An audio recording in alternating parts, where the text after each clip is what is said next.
Good afternoon. Kami ang Master Garage Philippines. Kami tatlo. Ulit, cut. Ano ba kasi gusto mo? Hindi, tama yun, pero mali yung post. Ikaw kasi dahil magsabi nun eh. Hindi. Ikaw nasa gitna. Kasi yung nag-aantay ng punchline si Master eh. Magkukantuan tayo eh. Oo, tingnan mo kanya ng postura mo. Kung Siyempre yung camera yun.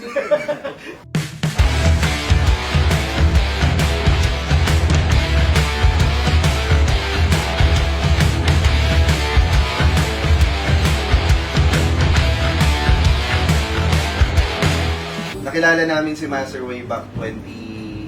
17. Yeah, 2017. So, yan, nakilala namin si Master na sobrang ingay sa social media. Actually, si Je ang nakakita niyan dahil doon sa urban niya, mas maganda. Oh, actually, nag-start yan. May Nissan Urban din kasi ako. So, nung time na yun, naghahanap ako ng group, napasok ko sa isang group. Tapos nakita ko yung may lagi nagpo-post doon. Yun nga siya. Ang galing nito. Yung laging, pag may nagtatanong, lagi nasasagot yung So, nangyari, yung sasakyan ko, sinabi ng driver ko na nagbabawas daw ng langis. US loop yung nilalagay natin noon. Sinusubukan natin Oo, US yung time mo, yung subukan. Ay, hindi, nagbabawas na siya. Tapos sinubukan namin yung US lube, ilagay. Tinitingnan namin kung ganun pa rin. So, anong nangyari? Nagbawas pa rin siya, no? Sabi ko, ba't ganun? So, pinacheck namin sa ibang shop. Actually, tatlong shop kami doon na pinacheck namin. Hindi nila ma-identify ko ng problema. Kasi nakikita ko nga siya sa platform ng Facebook. Chat ko nga to, sabi ko. So, chinat ko, boss, na parang gano'n, sir, good afternoon. Inquire lang sana ako kasi sasakyan ko, ganito. So, hindi ako nag-expect actually ng sagot. Sinagot, nagulat ako, nag-reply siya. Tapos ang sagot niya sa akin, dali mo sa calibration. Yung sabi ko pa doon, akala ko ba magaling to? Hindi kasi ako nakakaintindi ako dahil sa transport business kasi. So, nakakaintindi ako sa sasakyan. So, sabi ko, bakit mapupunta doon? Tapos parang after 2 days, tinawag yung driver ko. Sabi ko, sige, dali nga natin sa calibration. Ganyan. Yung pagdating namin doon, yung binuksan na nga, Pops, Nandun na. puti lang doon niya. Sabi ko talaga, Jay, putya, kailangan natin makausap. Kailangan natin makausap. Meron pa, may iba pa nun. Sabi ko, putya, genius to. I mean, imaginein mo, through chat to hindi niya nakita yung Unit.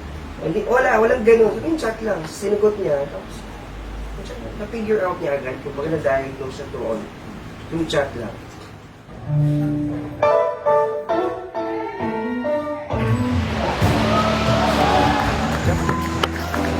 Oy, madam, good evening. Habang lalo mo siyang ginagamit, lalong gumaganda yung performance niya. Nakailang takbo na ako pero gold pa rin ang kulay eh. Wala pa rin latak-latak eh. Sabi ko ako rin, tinitignan ko eh. Pagka malayo yung biyahe ko, maganda pa rin yung kulay. Oy, madam, good evening. Good afternoon. Hi! Good Kumusta? afternoon. Okay Ano naman. nangyari? Nag-warning yung Yung check engine. Check engine? Oo.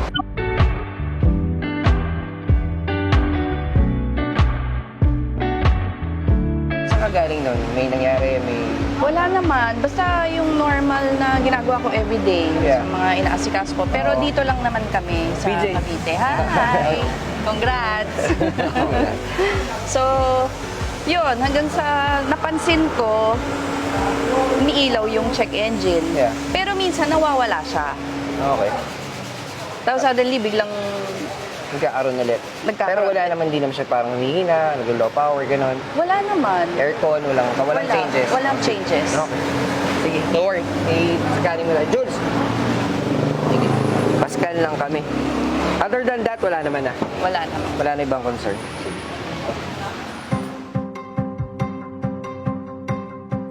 Eh kami nga ni BJ, noong time na yun, ikot din kami ng ikot sa US Loop, niya. So sabi ko, BJ, ayun na lang tayo ng shop. Tapos, nilapitan natin siya para introduce yung product. So yung time pinahirapan tayo dito. Siguro mga 6 months yan. Talagang hirap na hirap kami dumaan kami sa butas ng karayom dito eh. Sabi niya pa sa atin nun, kung ready ba kayong masira ang pangalan niyo? Kasi pag talaga nakita kong pangit yan, lalabas kong pangit yan. Bahala kayo sa buhay niyo. So, nagtatanong kami ni BJ, Back out muna. back out muna kami. Ano nito. Tapos sabi niya, gusto niyo ganito, kung talagang tiwala kayo sa product niyo, palit makina pag nasira niyo. Tapos naalala ko pa, sabi ko natin, kano ba yung makina? Kung titigil kami ng video, kaya ba natin bayaran? So it turns out, nagustuhan ni Master yung oil. Actually, nagulat din kami sa reaction niya. Pero mas nagulat siya nung huli kasi hindi niya alam na mas ready kami ni BJ. Bigla kami lagi sa bilagsak na bilagsak. Tsaka may dala kaming cameraman. Cameraman, hindi that okay time. namin. Hi, sir! So beautiful. Hi, you're Thank so you po. Joel, saan nangyari? Ma'am, sa position over advance. Ito kasi nag-a-adjust ng timing sa camshaft. Oo nga, pucha, namumula. Hala. Kaya siya naka-checking. So magkano muna kayong troubleshoot muna kami? So, most likely after nun, saka na lang siguro tayo mag-proceed sa PMS. Okay.